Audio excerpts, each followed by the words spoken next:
We present our work titled Generating Diverse 3D Reconstructions from a Single Occluded Face Image. Occlusions present a major challenge to monocular 3D face reconstruction, as can be seen in this example. Even if an approach can generate a valid solution, in the presence of occlusions, it is difficult to say which among these should be the correct one. 3D face reconstruction from a single image is usually performed by inferring the 3D parameters using either a fitting-based or learning-based approach.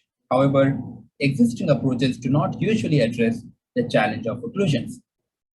We claim that one of the main limitations of existing approaches when it comes to occlusions is the reliance on a purely global model and the generation of a singular solution.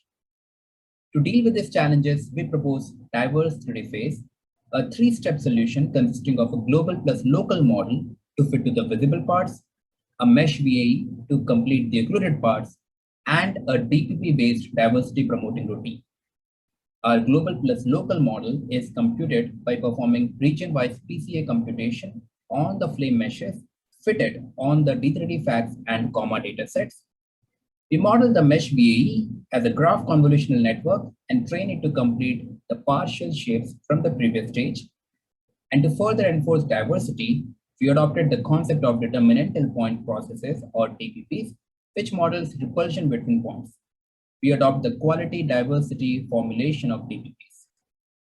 As against the baselines which generate erroneous and singular 3D reconstructions, Diverse 3D Face generates multiple diverse yet realistic 3D reconstructions on face images with occlusions such as face mask, eyeglasses, and other random occlusions.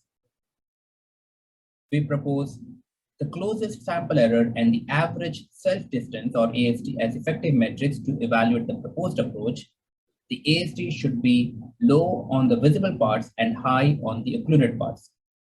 While the CSA numbers obtained for our full approach are a close second, Diverse 3D Face reports the best diversity numbers in terms of low ASDB and high ASDO.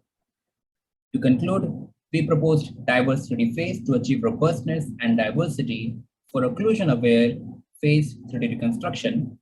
We adopt a global plus local model for robustness and a DPP-based routine for diversity, and showed the efficacy of the proposed approach via quantitative and qualitative experiments. One limitation of our approach is its dependence on the initial landmark or face mask estimates. Addressing this limitation is a major focus of our future work. Thank you.